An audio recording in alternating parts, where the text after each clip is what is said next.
మహరాట వంశ నిరవశేషకర సమర శిరసి విజితంపు సంఘాత త్రిసముద్రతోయ పారవాహన సాహో శాతవాహన.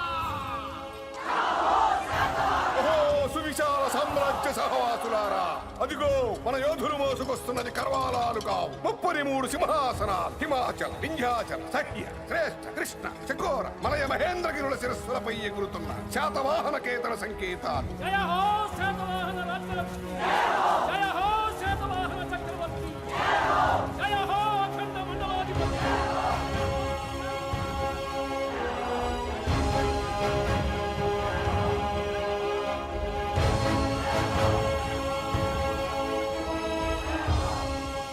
సమస్త జంబూ ద్వీపం ఇక ఒకే సువిశాల సామ్రాజ్యం. యుద్ధం సమాధానం కావాలి,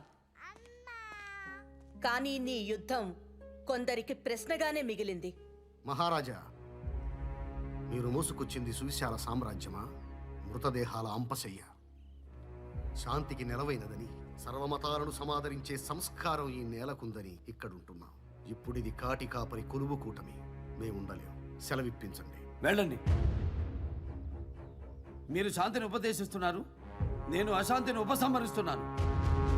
మీరు వెలుగు కోసం శోధిస్తారు, నేను చీకటిని చంపి సాధిస్తాను.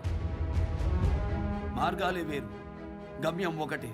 ఇక ఈ భూమండలం అంతా శాంతి, అఖండ జంబూద్వీపం అంతా అమరావతి. మీరెక్కడైనా ఉండవచ్చు శాంతిగా. వెళ్ళండి. ఈ 33 కరవాలాలను కరిగించి ఓ మహాఖడ్గాన్ని తయారు చేయించండి. ఆ ఖడ్గాన్ని ధరించి సింహాసనం మీదున్న ఈ సింహాన్ని చూసి అనంత విశ్వం అసూయ చెందాలి. సింహద్వారమైన కోటిలింగాల నుంచి రాజ్యమంతా రాజసూయ యాగానికి ఏర్పాట్లు చేయండి. సామంత రాజులందరికీ ఆహ్వానాలు పంపండి. ఇది అపూర్వ ఘట్టం. ఈ యుగాన ఏ రాజు ఎరుగని మహాయజ్ఞం. ద్వాపర యుగంలో ధర్మరాజు ఆచరించిన రాజసూయ యాగం 7 లోకాలలో ఈ ఏలుబడికి ఎదురు లేదని ఎలుగెత్తి చాటుతుంది. ఇల్లాలు లేని మగాడు యాగానికి పనికిరాడట. మీ గౌతమి మాత బతిమాలితే ఉంటున్నాను. మమ్మ అనిపించి మా పుట్టింటికి వెళ్ళిపోతాను. ఆలు బిడ్డలు లేని అఖండ రాజ్యం, తల్లి కొడుకులు ఏలుకుందురు గాని. ఈ రాజసూయ యాగంతో తనకు సాటి లేదని చాటుకుంటున్నాడు శాతకర్ణి. అవమానాన్ని భరిస్తూనే అమరావతికి వెళ్ళాడు మా మహారాజు. రాజసూయ యాగం, అందరూ రాజులు అక్కడే ఉంటారు. నేను సింధు నుంచి ఆక్రమించుకుంటూ వస్తాను.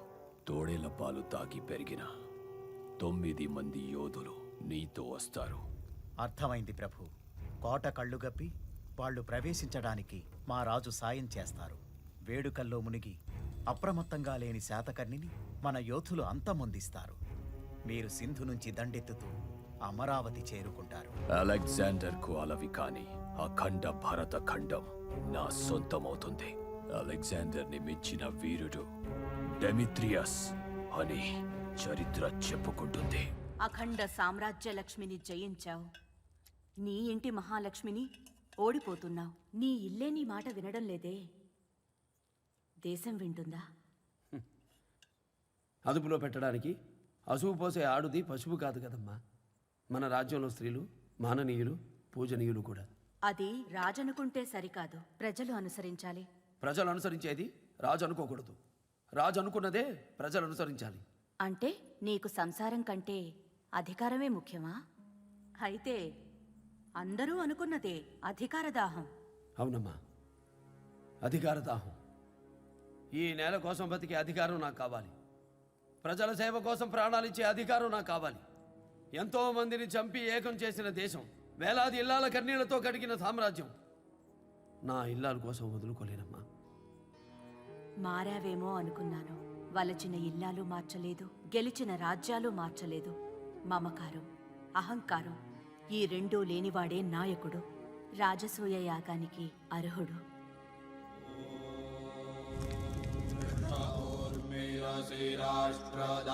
రాష్ట్రం మే దేశవాహ కృష్ణ ఊర్మిరసి రాష్ట్రదా రాష్ట్రముఖమై దేహి ప్రకాశేనో సి రాష్ట్రదా రాష్ట్రం మే దేశవాహ प्रखसेनोऽसि राष्ट्रदा राष्ट्रममुखमयि देहि ॐ शान्ति शान्ति शान्तिः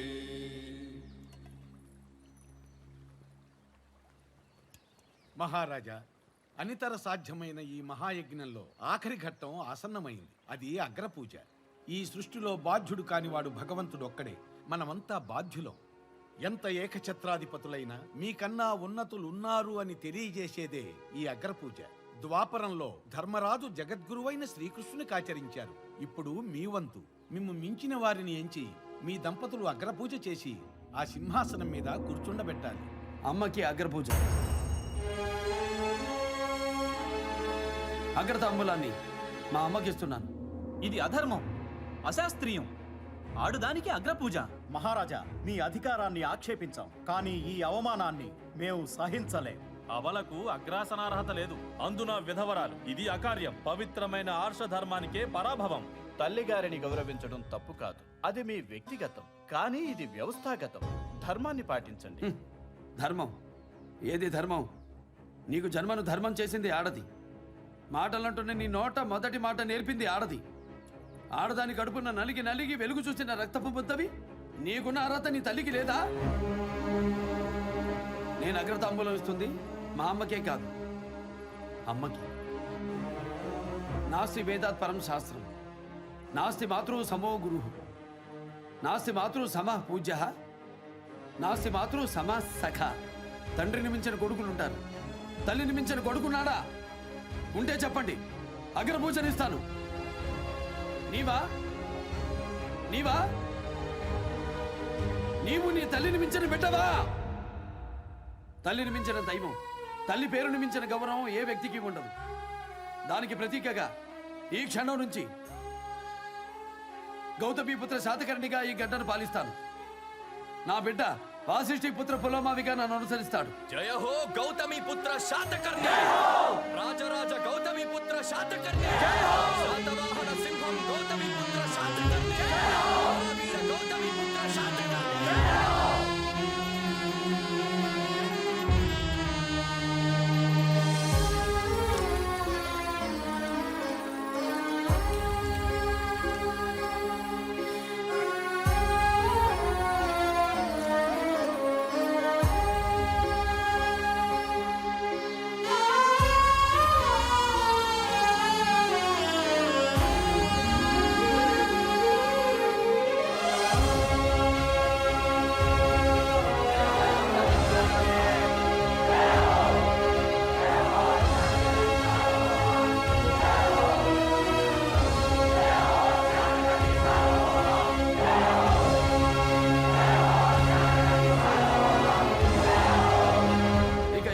సామ్రాజ్యంలో ఒకే ధర్మం, ఒకే న్యాయం, ఒకే మార్గద్రవ్యం, ఒకే మార్గ విలువ.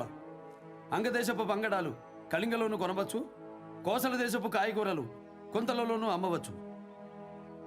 రాజ్యానికి మధ్య వందల క్రోసులు వ్యర్థంగా పడి ఉన్న బీడి భూములన్నీ బీద రైతులకు తారాదత్తం చేస్తున్నాను. ఇక అఖండ భారతం అన్నపూర్ణ కావాలి. ప్రతి పల్లె ఓ ధాన్య ఘటకం అవ్వాలి. ఇది శకారంభం. భరతకండే భరతవర్ష అంటూ ఈ జంబుద్వీప కాలమాన పట్టికలో ఈనాటి నుండి శాలివాహన శకం ఆరంభమవుతుంది. ప్రతి ఏటా ఇదే రోజు యుగానికి ఆదిగా ఉగాది పర్వదినం అవుతుంది.